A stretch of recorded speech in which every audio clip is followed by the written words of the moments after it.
Put it in here. Let's see if we get things started again. I think we're streaming again. I think we're live. Let's see. Call a technician. I think we are live again. So I'm not sure if people are back. If people start joining us again. Let's see. We are transmitting again. After Kathleen Kennedy shut us down. She's got power. I guess so. I'll tell you. I guess so. She has the power to cut Glen off. And she did. She's got you in her radar. She did. Let's go back to... She's just got this big red button beside her sofa, and put this over here. That son of a bitch. Boom. Hits the button. Let's see if that goes. We are back. We never really went anywhere. I'm still sitting in this chair. There. So we're praying. We'll get back into it now. Hopefully some people will come back. Kathleen Kennedy and Disney shut us down talking about Star Wars and Tron 3. She came in and she pulled my plug. How do you like that? Yeah, maybe. What are you talking? Oh, well, somebody else came along. The Rex. Hey, Rexer, man. Kathleen Kennedy just came in and pulled my internet. We're back. I had the CW network. Yeah. The CW. We were nice to them. Oh, you were. I was a little critical. Well, I haven't watched the new Superman and Lois yet, so I'm anxious to see that. So, and then the Flash is March 3rd or 5th, so that's going to start up again. So that'll be kind of cool. So anybody out there Flash fans? I'm a big Flash fan. We gathered the whole family and start watching it, so it's pretty cool. All right, well, we are back. Kathleen Kennedy and her juggernaut was not able to keep us down for long, but she did pull our she pulled our plug out, but we are back. So we'll make this a restricted show, and then we'll both give her the middle finger in the screen so she can really see it, and it'll be immortalized on YouTube forever. All right, so since we kind of dropped out there, let's talk about something else. Crickets. Yep.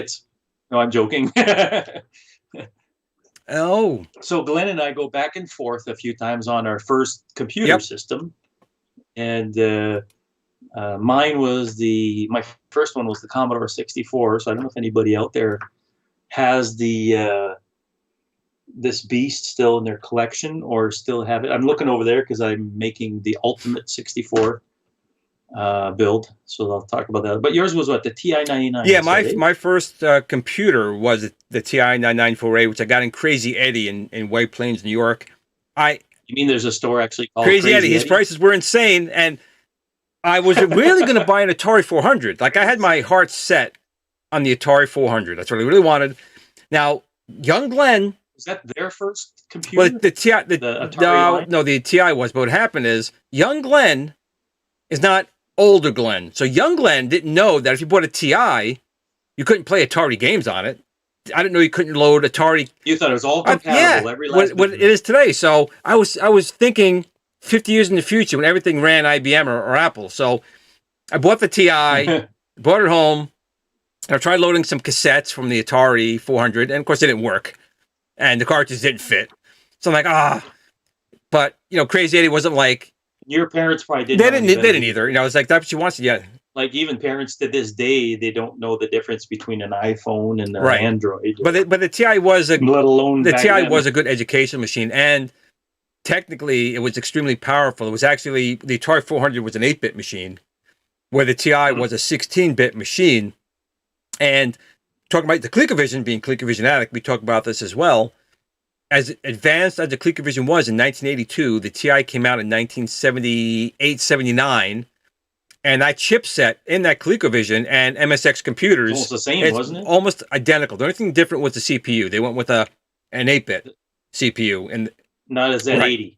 So, but the... Okay, so the VDP was was the same. The graphics memory was the same. The sound chip was the same. Everything else in the architecture from the TI-994A became the Atom computer, became the ColecoVision, became all that. The MSX computer line used a lot of the same stuff as well. That's right. So that's why we got all those ports in the homebrew. So the TI was very powerful, but let's be honest, the games in the Atari 400 and 800 were a ton better. Well, they were Atari, man. It's simple. Atari had that library in the back. Quick think, Glenn here, the scroll on the chat it's sort of cut off. I don't know if it's it'll up or I think it scrolls up. So we'll get that in a second. But someone I Tamale have put load quote asterisk quote comma 8 comma 1. You know what that means? That's on the Commodore 64 to load the first file on the floppy in binary mode, so that it loaded machine language when you put the comma 1. Right. I love that thing. I know it's funny. To this very day, I do not own a Commodore 64. I do have the. You gotta go. I have the joystick, the one you can hack, and it would basically be a complete Commodore 64 in that one joystick.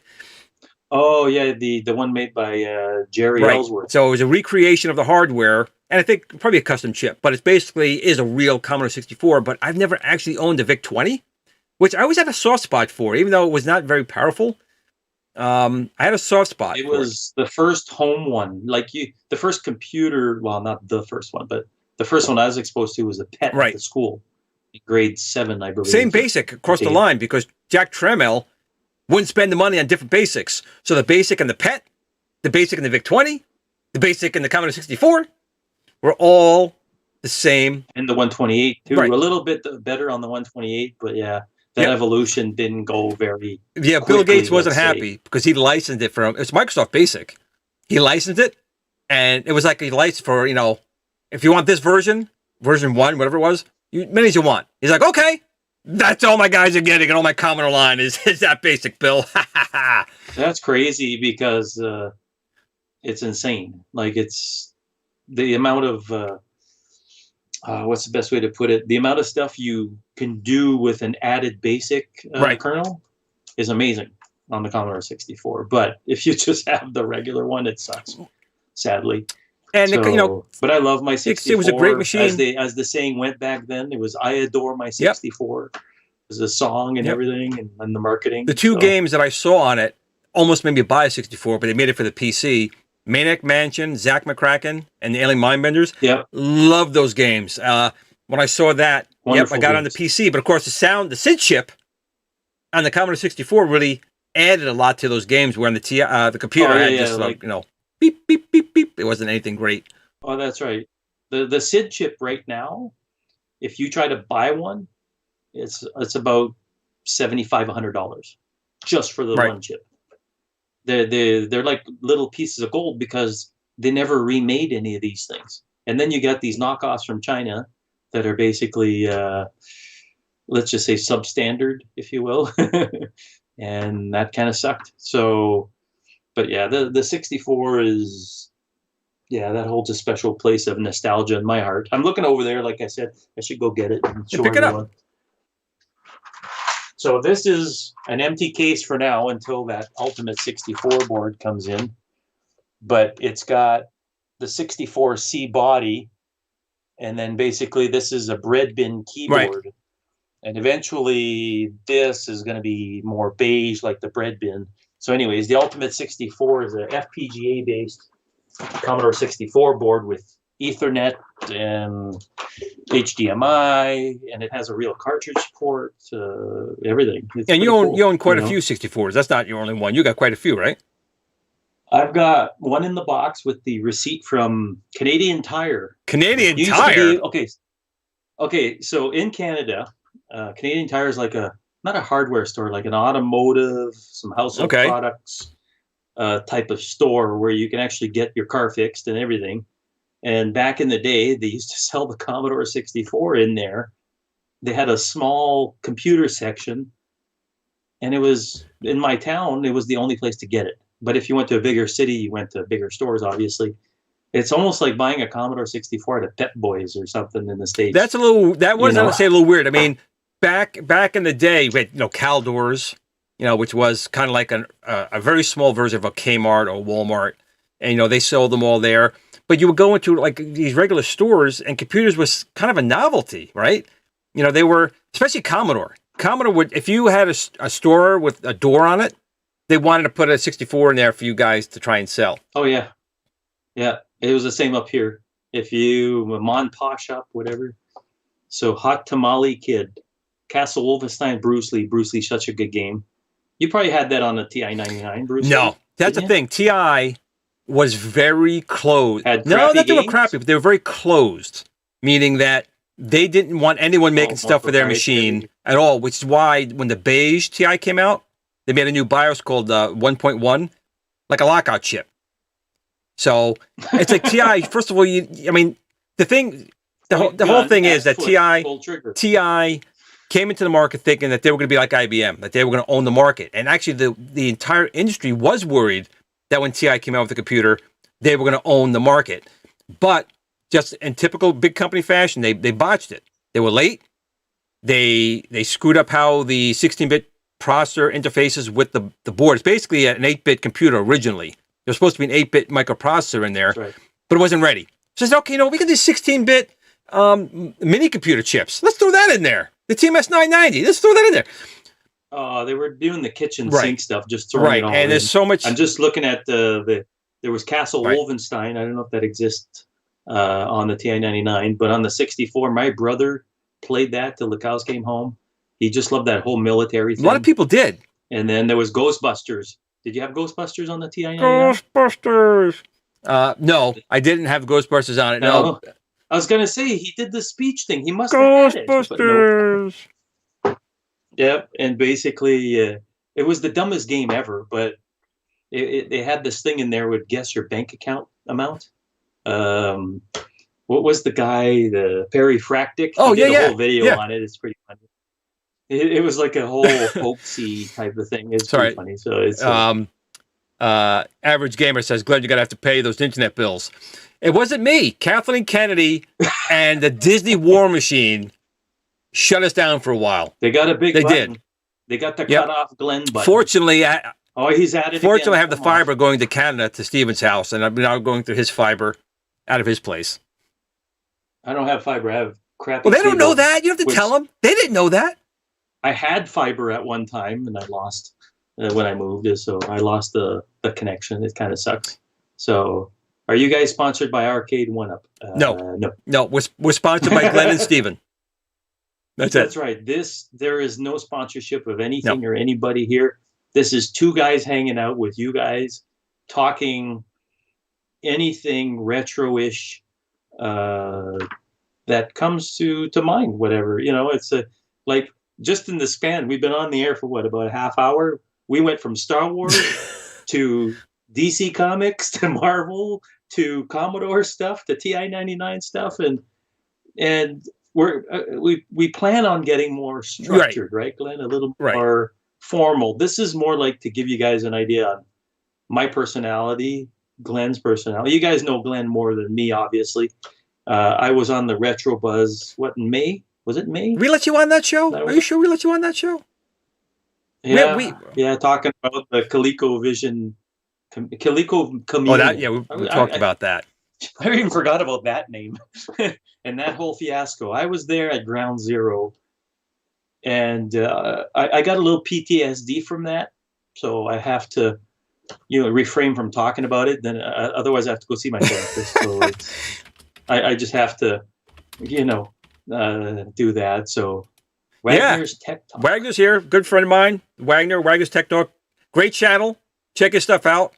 I'll have to check it. I think I have checked it out, but there's just so many people. It's that it's hard to keep up a little bit. Wagner's got a good channel, very good channel. Dreamcast Kyle, I've seen his stuff before. He's the guy in the basement with the Arcade 1UP stuff. I did come across his channel. Yep, I've seen that before. You guys deserve a raise? Well, how much more is nothing?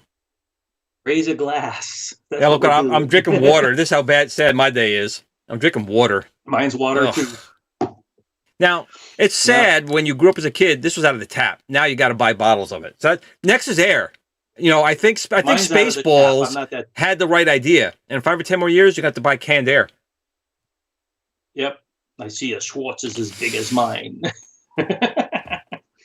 Did you see that meme online that they said if they were to make Blazing Saddles today, it would be 8 minutes they couldn't long? make it.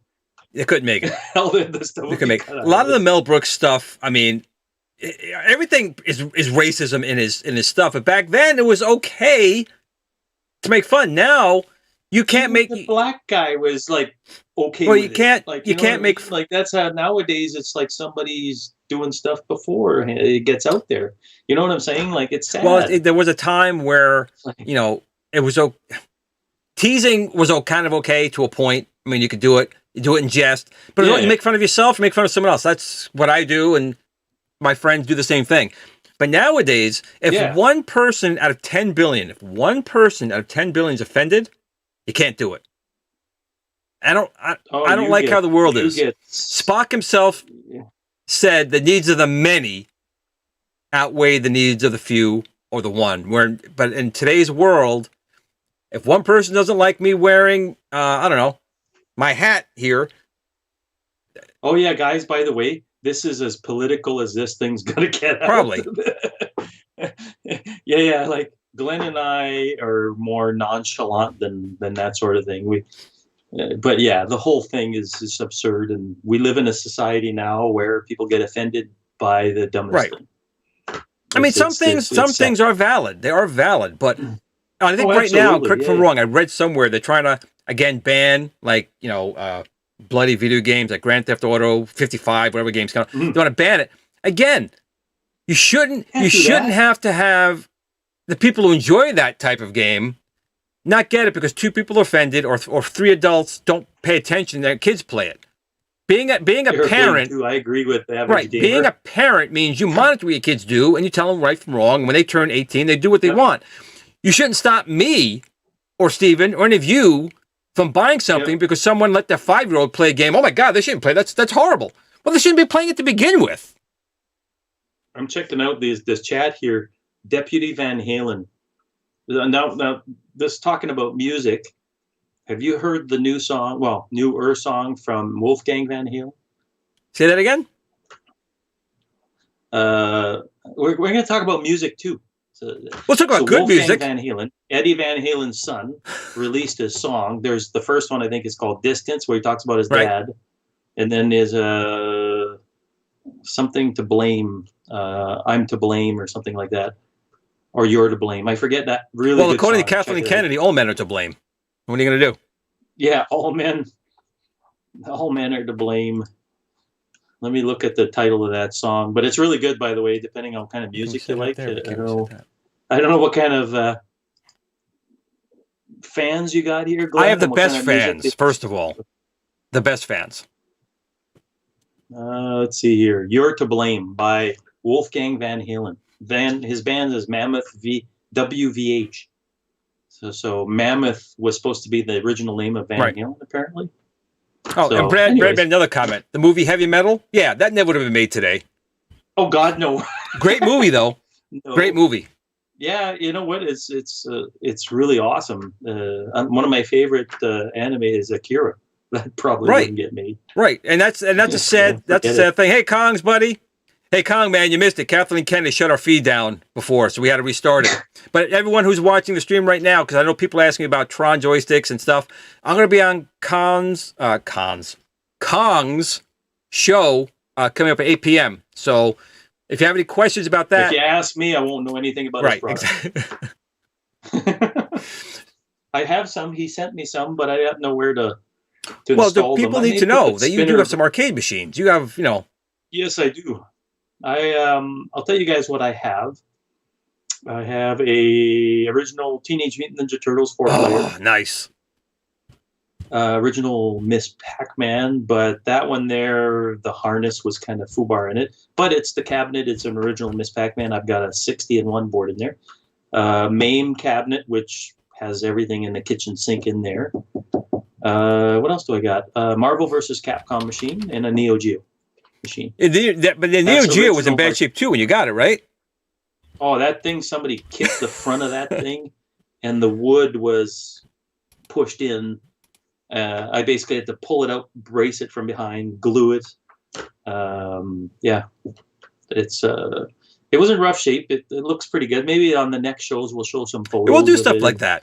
I'll have like pictures of the build. I didn't do a YouTube video or anything, but the restoration process. The thing looks practically brand new now. I showed Glenn a few pictures. Well, because you have a very graphical, artistic background. And one quick second here, Wagner, thank you so much for the super chat. You know what? The community does for the community. I love the community, and I just want to help support it. And I know you do too, Wagner. So really, thank you so much. Yeah. But back, Stephen, what you were just saying there is with the Stephen, like my new intro on my show, my videos with the Glen's Retro Show and the Tetris scene. That was stuff that he made for me. You remember what mine was like? You know, it was like a 2-year-old with crayons. So I appreciate that. So full disclosure, basically, I'm a graphic designer, but Glen's intro is I have access to a lot of assets and stuff online. He said assets. I pieced it together. Yeah. Hey, apparently Beavis and Butthead is coming. See, that's another one. I hate to see what that's going to come back at. Beavis and Butthead are not going to survive in today's world. Me and Glenn, so we get a little sidetracked. Squared like squirrel, you know. So basically, we put that together, and I restored some graphics for Cliffhanger. I don't know if you guys even know what that is. Laserdisc. Right. Competition to Dragon's Lair? I wouldn't say competition. I wouldn't say competition, but it's same technology. It's a different game. It's different technology. It's a Laserdisc game, basically. But this one, the unique part is it had 2 action buttons instead of 1 like Dragon's Lair. 2? Like people can't use 2 buttons in a game? Oh, that's too many buttons, man. You know, nowadays with an Xbox One controller with 100,000. Which is why you don't see me playing those games. Although Steven was very kind. He actually sent me an Xbox. I didn't own an original Xbox. Steven sent it to me. Yeah, I hooked the He did, and I turned it on and played it for a few minutes, and it's great, but there's so many buttons. It's probably collecting dust. There's so many buttons. No, it's not collecting dust because I have it in a bag. Get your maid to dust that off. It's in a bag. There's no dust on it, my friend. Oh, yeah, that's right. It's like that old condom commercial on TV. Wrap it up with the granny had the plastic on. That's a great. I should use that from now on. Guys, wrap it up. Use protection. Wrap it up. Yeah, wasn't it Trojan condoms or something that was like a grandma? I don't know, man. I don't know what kind of TV you watch up in Canada. We don't watch. That's what I think of Glenn when I think of his plastic stuff. We don't watch that kind of pornographic TV here in the States, man. You Canadians might be into that. We don't do that here in the States. Oh, okay, sure. Yeah, okay.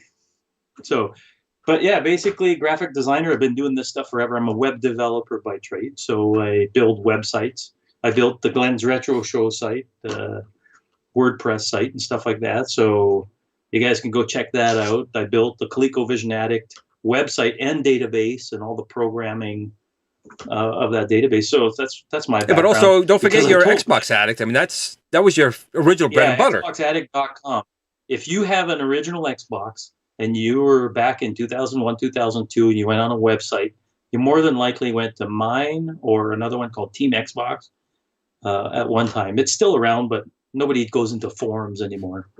It's all about 5 of them now. That's right. Feet, hands, buttons for Lupin. That's right. Lupin III. And the movies it was based on, Cliffhanger, was The Secret of Mamo and The Castle of, I want to say it right. Oh, was it like Goro 19 or something like that?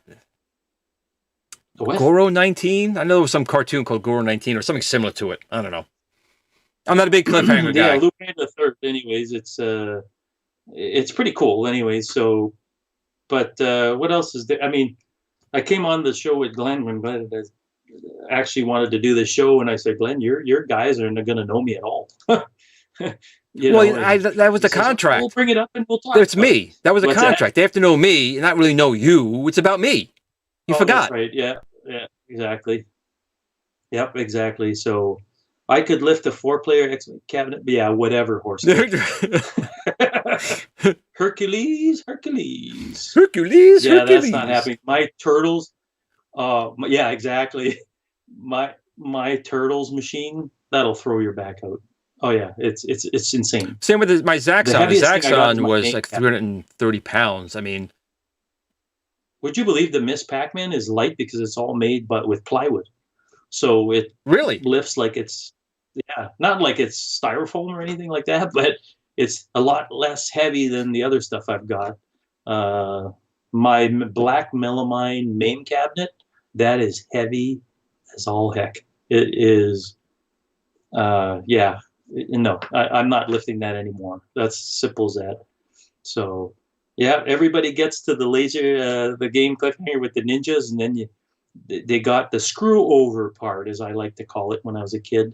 You get screwed over right at that spot, and Well, that what was happens? it. So, well, basically, it's a sequence. You go left, up, feet, hands, blah blah, and up to that point, it's la di da, smooth sailing, and then you get there, and it's almost like somebody's slapping you in the face back and forth over and over again. That game is brutal like that. So when I got it for MAME, I was like, okay, screw this, unlimited lives, and I'm getting past this part I never got past when I was a kid.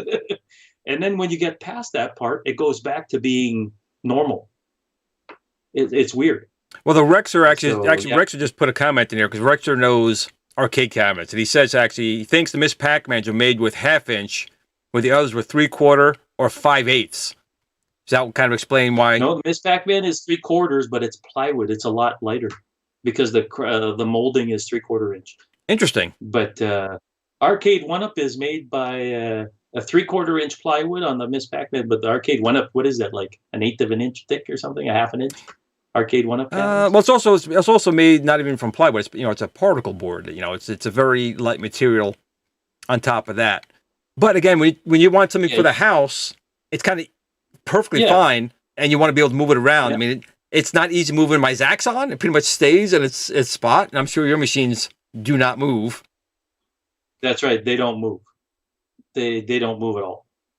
You can muscle that stuff around, man, and you have to be a 300-pound guy to start getting it to budge. That's how these things are.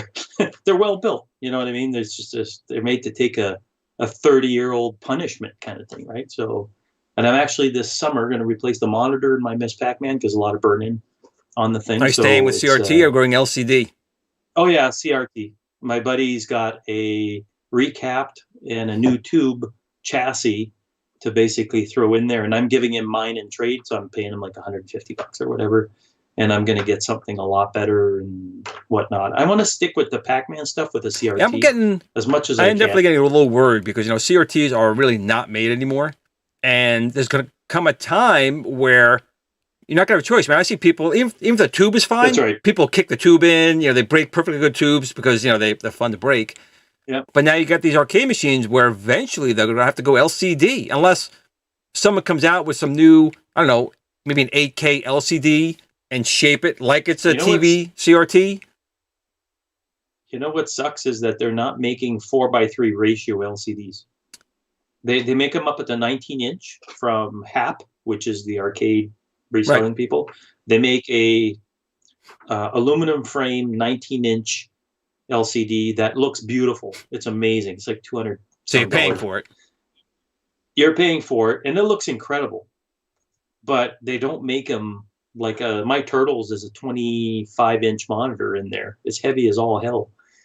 Same thing with my Marvel vs. Capcom machine and my Neo Geo. They have 25-inch Wells Gardner tubes in these things, and yeah, so it's just one of those things where you're right. They're going the way of the dodo bird. Do you feel burn out, man? Do you feel if you couldn't get a tube and had to go LCD, would that really take away from your experience on the machine? Yes and no.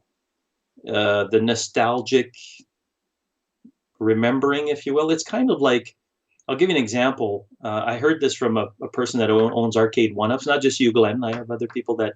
Wait a minute, you talk to people other than me? Since when you start talking to people other than me? Oh, yeah. It's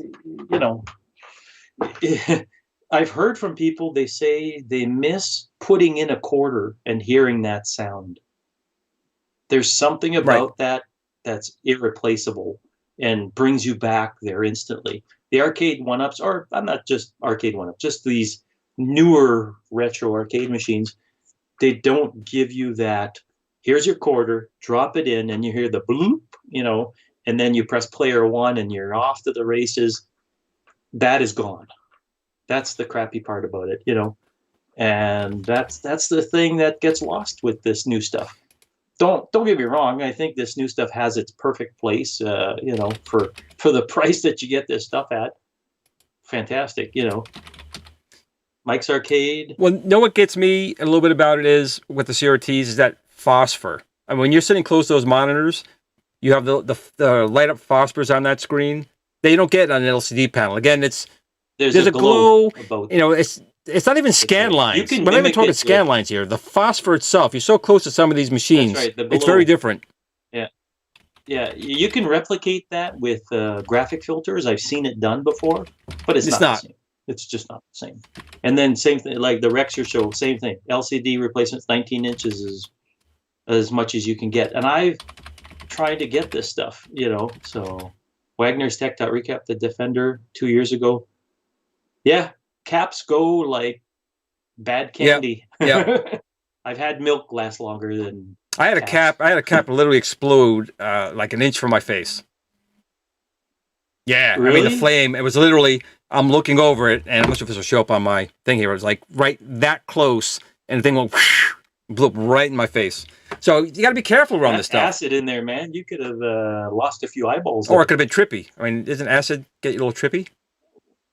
Yeah, not that kind of acid though. But yeah, wrong acid. You have to be careful. You do have to be. You know, the 70s they were. I understand. You always should be using eye protection of some kind. And I always have eye protection like around, but it's never on my face when something happens. So it's over there. I didn't put it on my head. But that's you got to be careful. And you know what? That stuff there, it's these arcade machines they're dying slowly, you know. But I got to tell you, I have my Marvel versus Capcom, and I think I told you this story, Glenn, on the phone when we chat. I saw, if you guys have a channel for arcade machines, Luke Morse, the guy lives in Japan. He fixes arcade boards and stuff like that. And he has CPS2 boards. CPS2 is the Capcom computer system boards, where Marvel versus Capcom and a bunch of other games, Super Puzzle Fighter. All these games were released on that platform. Well, in there's a battery. It's called the Suicide Battery by the community. And basically, I subscribed to this Luke Morse guy. So this Luke Morse guy, he makes this sort of panic video, opens up his CPS2 board, and that battery exploded all over the board, ruined traces out the yin-yang. And I looked at that and I went, I got 2 of those boards. I better go get those batteries. I remember that conversation.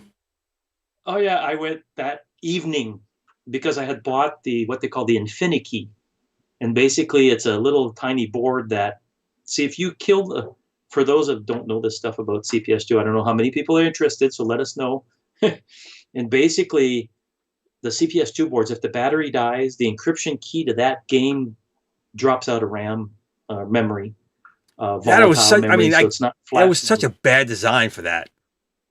Well, it's bootlegs. They were just trying to circumvent bootlegging, right? So if that battery dies, the encryption key goes goodbye, and the game's dead. So that prevented people from trying to get the encryption key. Well, many years later, people have got all the encryption keys, basically, and this dude made the Infinity. Stephen, anybody told you that you favored Tony Hawk? What? Dude, maybe you look like him. Maybe you look like him. You look like. Well, I have a picture with Tony Hawk, actually. See? I have to go get it, but yeah, I have a picture. That was an event at the Xbox stuff. So anyways, this battery, it didn't blow up in any of mine, but I yanked out the battery, put in the Infinity key, and that was it. So did Thanos come and try and get the Infinity key? Tony Hawk. I don't even know what that means. Did Thanos try and come and get the Infinity key? Well, no. Maybe you're Thanos. Is that the Italian version of Thanos? It's the Glen. Glenos. It's Glenos. Yeah, he's been around. He's been around. Yeah. So, anyways, I ended up getting scared basically after seeing that video of that acid just dropping right over that board, and he had to spend hours fixing the traces. They had burnt the whole thing. So I yanked them out. They were fine, and that's it. Right. So it's all good too. So, yeah, so we got lots of stories. Like I said, we'll talk about whatever retro, and we'll try to get... Glenn and I talked about this show thing for a while, and let's see, what do we do? What do we talk about? And it's essentially, we grew up in the 80s. Glenn and I think, around the same age. 50 plus, we'll say. And we'll just talk about the stuff that we grew up with, even the toys. Yeah. Like I have an extensive Star Wars collection. He does. I have like 2 figures. He has almost a complete set now, right? I have every single vintage Star Wars Kenner figure from the first movie, second movie, and third movie. And then they've released a whole bunch of other ones after Jedi that I didn't care about. But how about 7, 8, 9? You got a lot of those figures? Nope. No one does. They sat on the shelves. Nope. No one bought them. No one bought them. Yeah, there'd be none of that. It's I have Black Series. Actually, the Black Series are good. I do have a few Black. Yeah, the Black Series are good. I put them away and I forgot about them. I was starting to collect a 3 3/4 inch or whatever. But the Black Series are pricey though. I mean, you're paying for it. The bigger ones are. The little ones weren't that bad. So I had to, Do you remember that Disney Disney Infinity game where they had the little figures? Like yeah. I've got a whole bunch. Yeah, those figures were great. I mean, they were really detailed, really nice. The game wasn't doing well. They were made with vinyl. They were made with vinyl, and if you dropped them, the little arm would just go flying. Oh, really? That's the correct part of them. They were beautiful. I still have a whole bunch of them that I've collected, and they had some Star Wars stuff in there from The Force Awakens. I have a few of those, and I had the Skylanders too. Anybody? I don't know. They were big for a while. They went like Boba this, Fett. And then blah, blah. The Skylanders kind of disappeared. Check this thing out. I think I showed you this before, Glenn. I'm an old man. Remember, I'm over 50. What does it say? I don't know if I could get too close. It gets out of focus, or what is that? I can't tell me what it is. I can't read it for you. I can't see it. What does it say? The fans could probably see it. It is J-body rocket firing Boba Fett replica. Oh, now I see it. Now it makes sense. But you could build that. It's basically Boba Fett. I got this from a guy. I think it's Japan, China. I forget where. Anyways, this dude makes these replicas from the prototypes that actually fire the rocket off the Kenner to Boba Fett. Now, do you remember? So that's, do you remember back in the day when the toys did that? They had to ban them because kids were swallowing them or whatever. They were scared kids were going to essentially choke on the damn rocket. Back then, you had your the kid would have lost that thing in the lawn within minutes. Before he I totally agree within minutes. But they used to have like the Battlestar Galactica Vipers and the Cylons. They used to shoot those things out. There was a huge thing. They had to ban all the ones. They had to remake all the toys, so they didn't have anything to shoot out of them. Yeah, but they kept lawn darts around for many years until somebody got it right here. Yeah, great. Toy committee really scored that one real good. Bunch of dinks. So we have UGC TV wanting to know when we're going to talk about Odyssey 2. We'll talk about the Odyssey 1 and Odyssey 2. I never had one. My uncle had I got the Odyssey 2 with the voice. I have the Odyssey 1. I don't have the gun, though. It got too expensive, so I could have got the gun for $100, but I'm like, I'm not buying the Odyssey 1 light gun for $100. It's not going to do it. I never had one, so I can't really comment on that. Was that the one you put the overlays on the black and white? That was the original. Like you actually had this big piece of. That was Odyssey 1. Yeah, that was the Odyssey 1. But the Odyssey 2 is the one with the keyboard. The keyboard is the key. All right, kids, use your imagination with this big piece of plastic. That's it. Well, I'm going to tell you something. I remember seeing my uncle Nick, rest his soul. He always had gotten stuff like when it first came out. Latest. So in 1972. My uncle lived next door to my house. So in 1972, we always, weekends, you go over. He had the VCR when that came out, but he had this thing he brought in the house. He goes, you guys got to check this out. I'm only I think I was 3 or 4 years old. And he puts this thing on the TV set and he put that big overlay on there, and it was haunted house. It was just basically a big haunted house and a block that you can pretty much put anywhere you want. But the idea was one person was the ghost. You were the person. You had to go through the whole house without that ghost touching you, and you could cheat because there was nothing to stop you. You could cut through the walls. This machine had no intelligence. It was just 2 dots on the screen, and use your imagination. But I remember playing that, and then we played that, and there was another game on there. But the haunted house, the one that stuck with me the most, in playing it. And then, of course, they had a few sports games on there. They had a football game, but again, when you played it, you had the overlay that you put on your TV set. You had one for a 20-inch TV and one for a 25-inch TV. And your screen had to be dusty. You needed that static cling to keep it on there, and or otherwise it would just fall right off if your mother right. it. And it came with all of these cardboard pieces and parts, so the thing really didn't do anything. I mean, it was just cardboard pieces. Isn't that like the Switch thing? Well, not that kind. I'm talking like a Monopoly game with money and all these parts, and then you put the overlay and the screen. Like the machine didn't really do anything. But again, we're talking 1972. Pong wasn't even out yet. It was in the arcade. It wasn't at home. Brad's mentioning Casey Munchkin. That's the game my uncle had. It was a Pac-Man. And they got sued. Atari sued him. Oh, did they Atari really? sued him because they had the rights to Pac-Man, and Casey Munchkin was 1,000,000 times better than Atari's Pac-Man, and they sued him, and Atari actually won. And they had to recall all the Casey Munchkins. Then they came out with Casey's Crazy Chase, which is almost like a centipede, slither type of game where it just wasn't as good. But people do. I have Casey Munchkin. Anyone who has it, it's worth a little more money because it's the. My uncle had that game because it was Pac-Man, and I was like, "Oh crap, it's Pac-Man!" But wait a minute, as a kid, you're like, "Why is this not called Pac-Man?" But yet on the screen, it is Pac-Man. It was. That blew your little 6-year-old brain. But it was different enough. You know. I mean, the mazes, the dots floated away, so you had to chase the dots. And the maze changed, and you can actually program your own mazes with the keyboard. So it had a couple of cool things in it. But to be honest, the Odyssey 2 came out after the Atari, and to be quite honest, its graphics were still way too primitive. The controllers were hardwired and kind of junky. You thought they were analog because they were very smooth. But they basically it was made by Philips. You thought they'd make a better thing from Philips. There was a huge spring on the bottom, and it was almost like whatever's cheaper. Well, do you remember as a kid you go to the parks and it was like a horse and you went on this big spring and you went back and forth on the horse.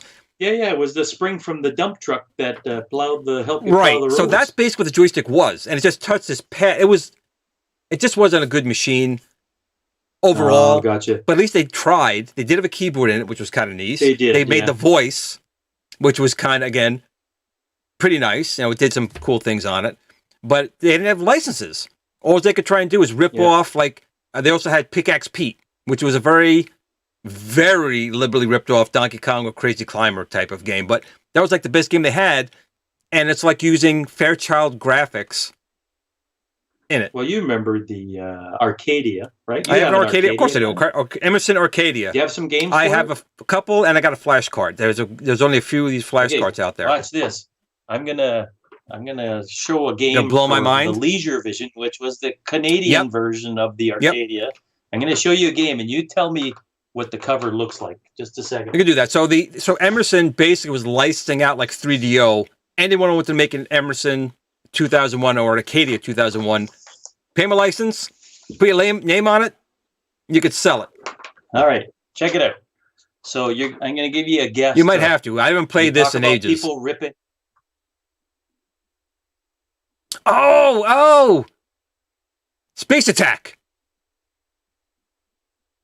Yeah. Because it's right on the top. It says Space Attack right on the top. Tell me what that's ripped off. Oh, it's Asteroids. Atari Asteroids.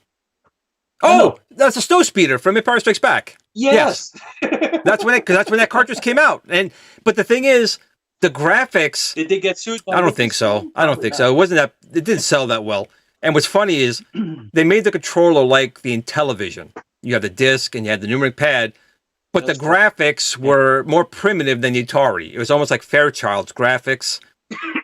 So it was a kind of a very quirky, weird system. It really, really was. It really was. You know what?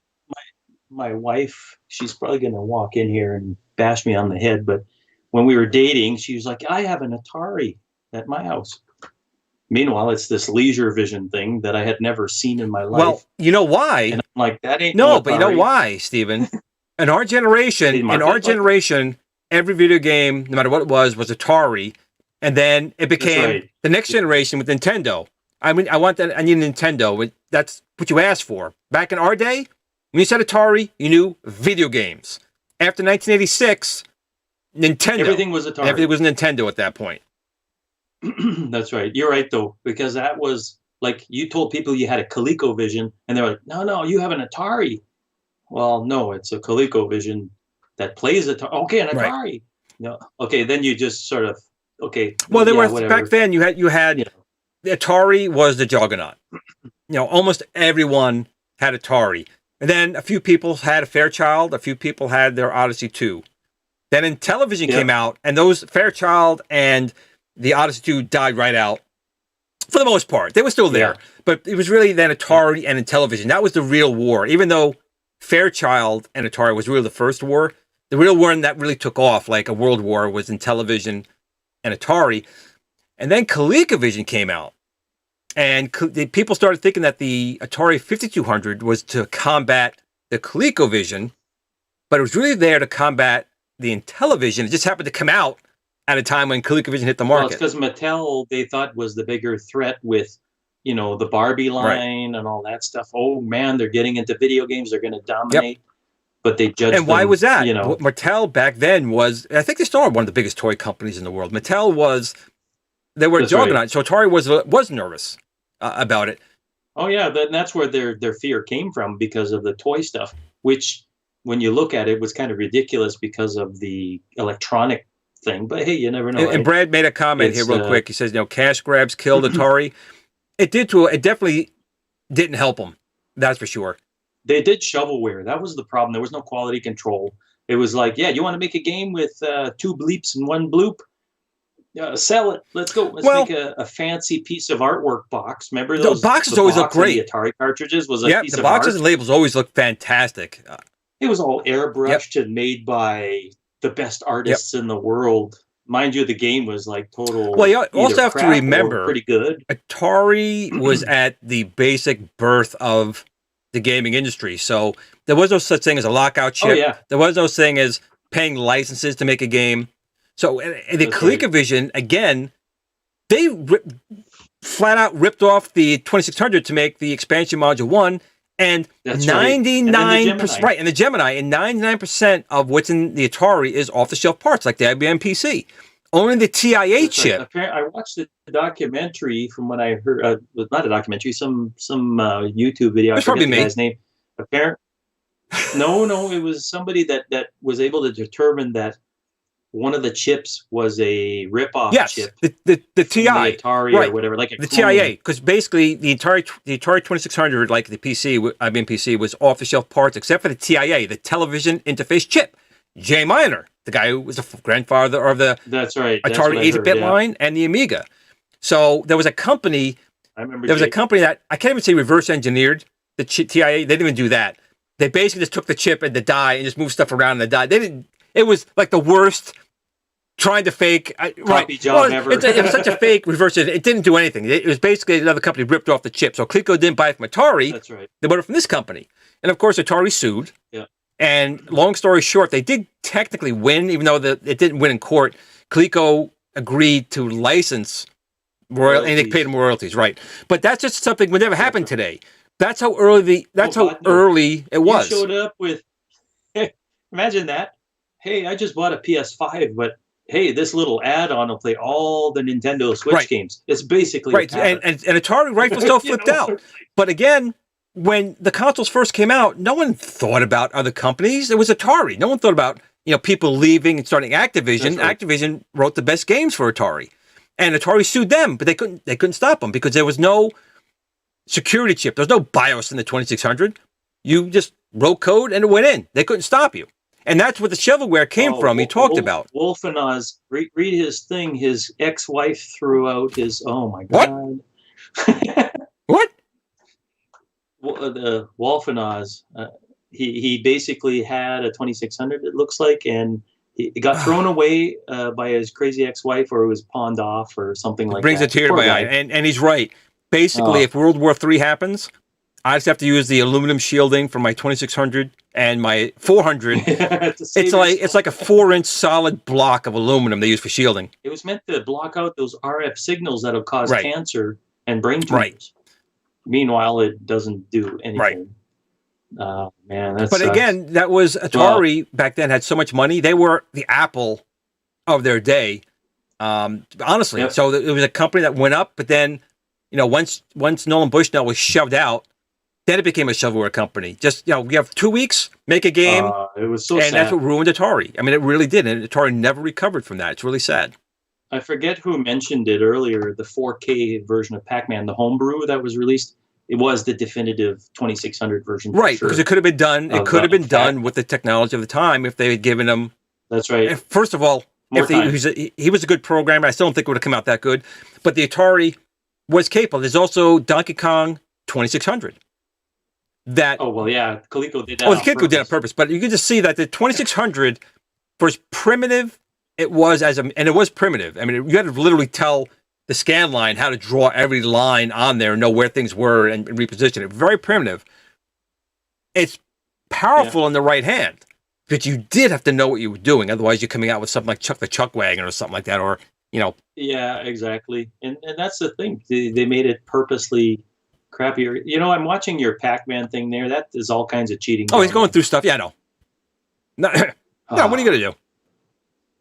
It's on endless mode, I guess. It was just there. It's just there to keep people entertained. I'm just looking at it, and it breaks my heart. And, you know, I get heart palpitations just looking at it. Yar's Revenge. I'm surprised they never made Yar's Revenge on other platforms by, you know, hackers. Or, I actually think there was one for the PC. I think there actually was a Yar's Revenge made for the PC. Somebody made a port, just because. Well, I think it was like an enhanced port. You know, almost like Tempest 2000 type of thing. You know, they added a little more to the game. Now, interesting fact about Yar's, if people didn't know it, is that the colors, those weird colors going down where Yar is the game code. Yeah. He was running out of space, so he's just having it. So all those colored lines is the actual game code turned into graphics, and that's what makes that blotchy graphics. Might as well use it up, I guess. You know. So Wolf and Oz. NES tied. The NES is cool, but I don't have much nostalgia for the NES. I don't know about you, Glenn, but again, I'm in New York. Moved on to the Amiga. I'm in New York, so there was a place called TSW, Toys and Sports Warehouse, and New York was the pilot area for the NES. So I go into a toy store, and I'm like, "What the hell?" They had I got robbed. You know, I see this robot thing, and I'm like, "What is that?" And I'm like, "Well, I'm going to buy it." How old were you? That was 85, so I was 16 at the time. 16, so I bought it, and it came with, Gyromite, and I enjoyed it. But I'm going to be honest, I only have maybe 15 games, the good ones, like Ghosts and Goblins, Castlevania. Yeah, Ghosts and Goblins, the game. Right, I never actually had Mario. I never had Super Mario, never had any of the Marios on the NES. Wasn't that the package? No, mine was Gyromite and Duck Hunt. Remember, I was the pilot. New York City. I got one of the first machines. Oh, really? I didn't know that. Mario didn't come till well after that. And I'm like, I'm not going to buy that game. It looks lame. I never played it. Meanwhile, biggest game ever. Biggest game ever. And it's just weird how things turn out that way. You can never predict this stuff. I don't think anybody predicted Pac-Man was going to be a huge hit. So back then. So yeah, it's interesting stuff. So I'm hoping everybody's liking this chat thing. Well, we're gonna definitely make it more structured next time. We're planning on structuring it out. Right. But today's just. This was just to get a vibe on. I guess. Yep, and how much we could talk about Kathleen Kennedy before she cut my broadband out, which we obviously discovered that. Yeah, she's relentless, man. She'll cut you off, and if you're not careful, she'll cut other things off. Oh. Like what is it, Lorena Bobbitt? I'd rather not. She was from the 80s, though. PTSD, she was from the 80s. Right? Yeah. We remember Pac-Man and Lorena Bobbitt. And Wolf and Oz, again, he's got another piece of information that's right. Nintendo originally was trying to get a Popeye license, so Donkey Kong really would have been Popeye, which they did make Popeye, and it was a great game. So fortunately, they couldn't get the license when they were trying to get it, and they made Donkey Kong, and then they made, Popeye after that. But again, there's so much of this gaming history that people don't know today because they didn't grow up with it, and they don't think about it. The thing that's weird is that the arcade machine of Popeye was made by Nintendo, but the games on the consoles were made by Parker Brothers. You're right. So they licensed that out. There was no mention of Nintendo anywhere. It's the same game, but it was just kind of odd. Well, that's why I think like Donkey Kong is not being released by Nintendo in the way we want, because I don't think they completely own the rights to the code of Donkey Kong. I believe I've looked up a couple of times, and I think it's actually owned by someone else in the arcade. So I'm not sure. It's a weird. Again, it's very weird and twisted how some of these licenses worked back then. Well, apparently the license to Miss Pac-Man is a giant. It is hot now. mess. At Games has part of the licenses that GCC had, because they remember Miss Pac-Man and everything after was not made by Namco. It was made by General Consumer Electronics. I'll give you. There's always something that's baffled me in the game industry. Well, not the game industry. We'll call it the homebrew industry, or the homebrew sector.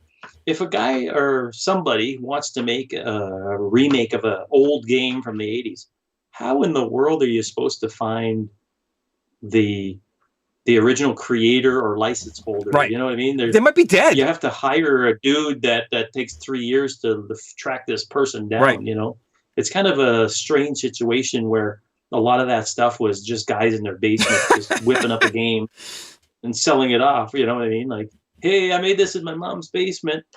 What do you mean the license? What is that? You know, kind of thing. And they just sign their life away. Right. Whatever. Right. So, well, like the Bit Brothers. I mean, they were programmers in England. They basically started their empire in their basement writing games on the ZF Spectrum. Who's that? The Bit Brothers.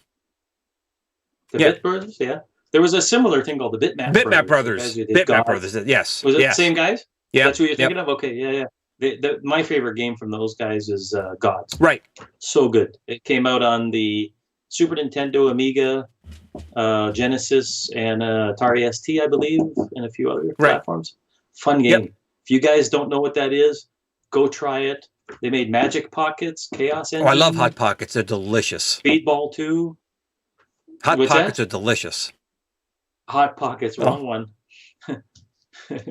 So, yeah, it's pretty cool stuff. You know what I mean? So, I'm hoping people are going to like this show, honestly, because it's we're going to try to get it structured. Well, we talked about maybe having guests, but we're not going to talk too much about new consoles and stuff like that. Like the extent of us talking about a new console is that Glenn bought his son a Nintendo Switch and hasn't used it. And I have an Xbox One X.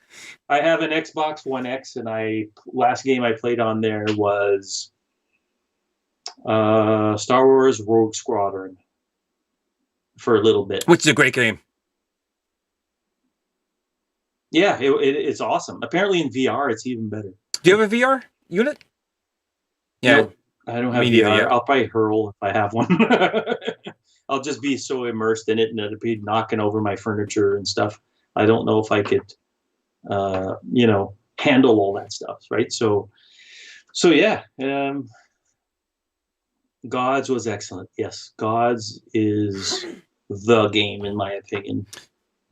By the time you get through that game, you're throwing axes and spears coming out of nowhere, and you're filling up the screen. It almost becomes a platforming shmup, basically, that game after a while.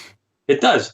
That's what it's like after a while. Right? And Wagner actually used my Star Wars yoke he's put in here, playing Squadrons, and he said it worked very well. Really? Right. On PC. On the PC. Right? Now, what we're going to talk about real quick is we're going to wrap this up in probably another minute, because Kong's R Us is going to start a live stream. I promised I'd be on his show in a few minutes. So okay, that's fine. We're going to run. So everyone, I want you to, hang out for a few minutes. Give Glenn some feedback. Give you some feedback. Definitely join Kong's R Us live stream at 8 p.m. Eastern time. So it's in about 3 or 4 minutes. He's going to have a wrestling guest on. Oh, Rush over there. A wrestling guest, and then maybe they'll knock me around a little bit. But hopefully we got Kathleen Kennedy under control, and she's not going to cut our feed next time. I'll go cut off her internet. So everyone, thanks for watching. Again, this will be something maybe every other week, maybe once a month. We haven't really decided yet, but as we start putting this together, we'll keep you guys up to date, right, Stephen? Yeah, exactly. We'll just try to play it by ear, but I think we'll have some other. We'll put together. Let Glenn know what you guys think. Not me, but well, not that I don't care, but you're don't better care. Get in touch with Nice. Glenn. You just told everyone you don't care. I don't care. I don't care. No, it's failed already out of the gate. So basically, let Glenn know if everything. You know what I mean? So it's. I enjoy this sort of thing a lot. So well, right, one last thing I'll say on here. Rex said that yes. Glenn's a popular guy nowadays. Man whores are. I'm a man whore, so it's okay, right? Glenn's still talking to the small people. That would be me. So he's not that famous yet, but he's getting there. So when his head gets all swollen, I'll try to shrink it. So it's all good. So everyone, thanks for watching. Please go over to Kong's or us. He should be starting his live stream at 8 p.m. And in the meantime, thanks for watching, and we'll see you next time. Thanks, guys.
Glen at the Tiny Arcade fan page. Remember, don't admire people too much.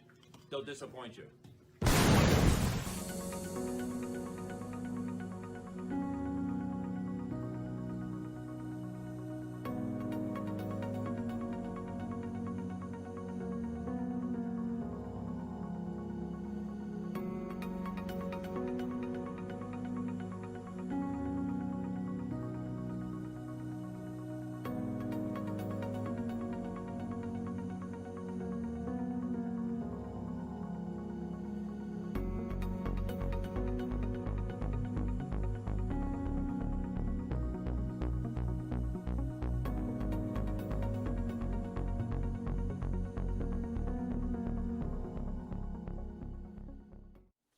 Sit, Blue Blue, sit.